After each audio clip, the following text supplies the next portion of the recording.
திமுக, காங்கிரஸ், விசிக அப்படின்னு திமுக கூட்டணியில் இருக்கக்கூடிய எல்லா கட்சிகளும் தொடர்ந்து சொல்லக்கூடியது பாஜக அதிமுகவை கபலீகரம் செய்துவிடும், இது முக்கியமாக காப்பாற்றப்பட வேண்டிய ஒரு இடத்துல இருக்கு, கரையை விட்டு விடக்கூடாது அப்படிங்கிற பார்வையை தொடர்ந்து முன்வைக்கிறாங்க. என்ன செய்து பாஜக? இல்லை, இது வியப்பாக இருக்குது. நிதிஷ் கட்சியை பாருங்கள், நிதிஷ் கட்சியை பாருங்கன்னா நிதிஷ் குமார் அவர்களுக்கு வயது என்ன ஆகிறது? கடந்த காலங்களில் முதல்வராக இருந்தப்பையும் சரி, அதை தொடர்ந்து அவர் சென்ட்ரல் கவர்மெண்ட்டில் மினிஸ்டராக இருந்திருக்கார், திரும்ப முதல்வராக இருக்கார். இந்த மாதிரி பார்க்குறோம். இப்போ அவர் என்ன எம்பி ஆறாரு அப்படின்னாக்கா சென்ட்ரல் கவர்மெண்ட்டை மினிஸ்டர் ஆகிறதுக்கான பாசிபிலிட்டி இருக்குங்கிறது ஒன்று. வச்சா நம்ம எல்லாருக்கும் வைக்க வேண்டிய ஒரு நிமிஷம்.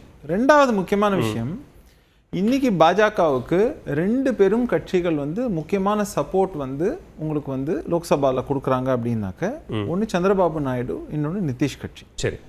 இன்னொன்று நிதிஷுடைய மகன் இது வரைக்கும் அரசியல் இதுவாக இல்லாமல் இருந்தார்.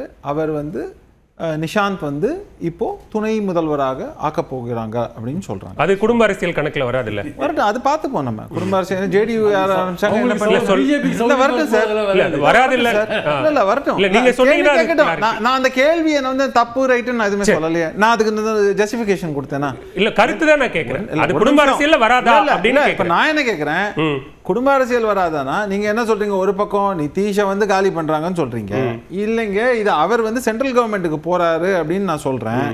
அப்போ இந்த பார்ட்டி அப்படின்னு வரும்போது அதை பாஜகவுக்கு தான் கடந்த முறையும் பெரும்பான்மை இருந்தா கூட நிதிஷுக்கு விட்டு கொடுத்ததுங்கிறதையும் பாக்குறோம். இந்த முறையும் நீங்க தொடங்கும் போதே வயதை ஒரு அளவுகோல்னு தொடங்குனீங்க. வயது ஒரு அளவுகோலா வச்சா அதுல எல்லாரும் வருவாங்க. இல்லைங்க, மத்திய அமைச்சர் ஆகலாமா, ராஜ்யசபா உறுப்பினர் ஆகலாமா, பிரதமர் ஆகலாமாங்கிற பல கேள்விகள் வரும். மோடிக்கும் ஒரே வயசு 75. ஒரு நிமிஷம் சார், முடிச்சுட்டு பேசுங்க. இருங்க வரேன். ஏதாவது நம்ம திரும்ப 10 இடத்துல கேள்வி கேட்டீங்கன்னா 10 டைம் கொடுக்க மாட்டீங்க. அப்போ நான் என்ன சொல்றேன், இப்போ இங்கே சொல்றது நிதிஷ் கட்சி. ஸோ நிதிஷ் கட்சி என்ன பண்ணிட்டாங்க, அவங்க கம்மியாக சீட் வாங்கினா கூட அவங்களுக்கு உண்டான மரியாதை கடந்த முறையும் சரி இந்த முறையும் சரி அவரை முதல்வராக்கி அழகு பார்த்தாங்க. இப்போ என்ன சொல்கிறாங்கன்னா, நீ சென்ட்ரல் கவர்மெண்ட்டில் ஒரு போஸ்ட் இது கொடுக்குறோம், மினிஸ்டர்ஷிப் கொடுக்குறோம்னாக்கா அவர் சந்தோஷமாக ஏற்றுக்கிறேன்னு ஆசைப்படுறாரு.